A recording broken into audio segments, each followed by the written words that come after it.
नमस्कार साथियों। संसद का ये सत्र अत्यंत महत्वपूर्ण है।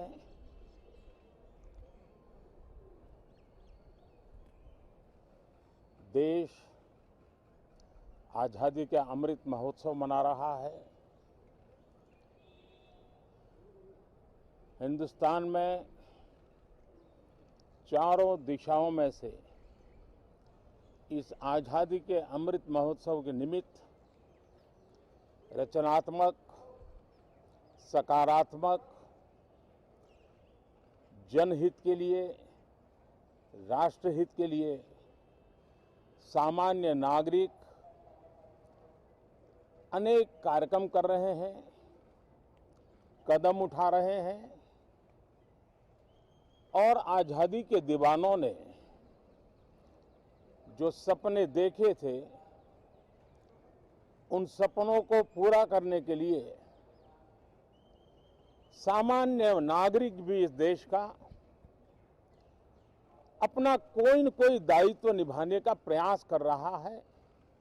ये खबरें ये अपने आप में भारत के उज्जवल भविष्य के लिए शुभ संकेत है। कल हमने देखा है, पिछले दिनों संविधान दिवस भी नए संकल्प के साथ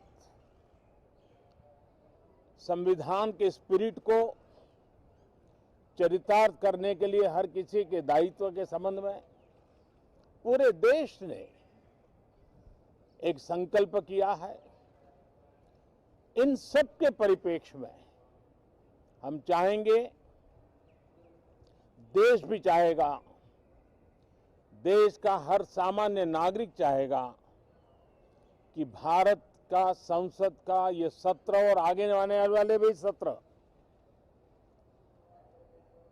आजादी के दीवानों की जो भावनाएं थी, जो स्पिरिट था, आजादी के अमृत महोत्सव का जो स्पिरिट है, उस स्पिरिट के अनुकूल संसद भी देश हित में चर्चाएं करे, देश की प्रगति के लिए रास्ते खोजे, देश की प्रगति के लिए नए उपाय खोजे और इसके लिए ये सत्र बहुत ही विचारों की समृद्धि वाला, दूरगामी प्रभाव पैदा करने वाले सकारात्मक निर्णयों वाला बने।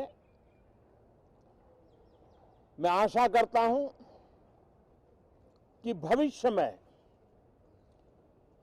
संसद को कैसा चलाया, कितना अच्छा कंट्रीब्यूशन किया, उस तराजू पे तोला जाए, न कि किसने कितना जोर लगा करके संसद के सत्र को रोक दिया। ये मानदंड नहीं हो सकता है।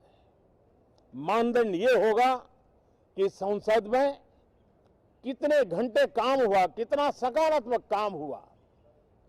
हम चाहते हैं सरकार हर विषय पर चर्चा करने के लिए तैयार है, खुली चर्चा करने के लिए तैयार है। सरकार हर सवाल का जवाब देने के लिए तैयार है और आजादी के अमृत महोत्सव में हम ये भी चाहेंगे कि संसद में सवाल भी हो, संसद में शांति भी हो। हम चाहते हैं संसद में सरकार के खिलाफ, सरकार की नीतियों के खिलाफ जितनी आवाज प्रखर होनी चाहिए हो, लेकिन संसद की गरिमा, स्पीकर की गरिमा, चेयर की गरिमा, इन सब के विषय में हम वो आचरण करें जो आने वाले दिनों में देश की युवा पीढ़ी को काम आए। पिछले सत्र के बाद कोरोना की विकट परिस्थिति में भी देश ने 100 करोड़ से अधिक डोजेज कोरोना वैक्सीन और अब हम 150 करोड़ की तरफ तेजी से आगे बढ़ रहे हैं।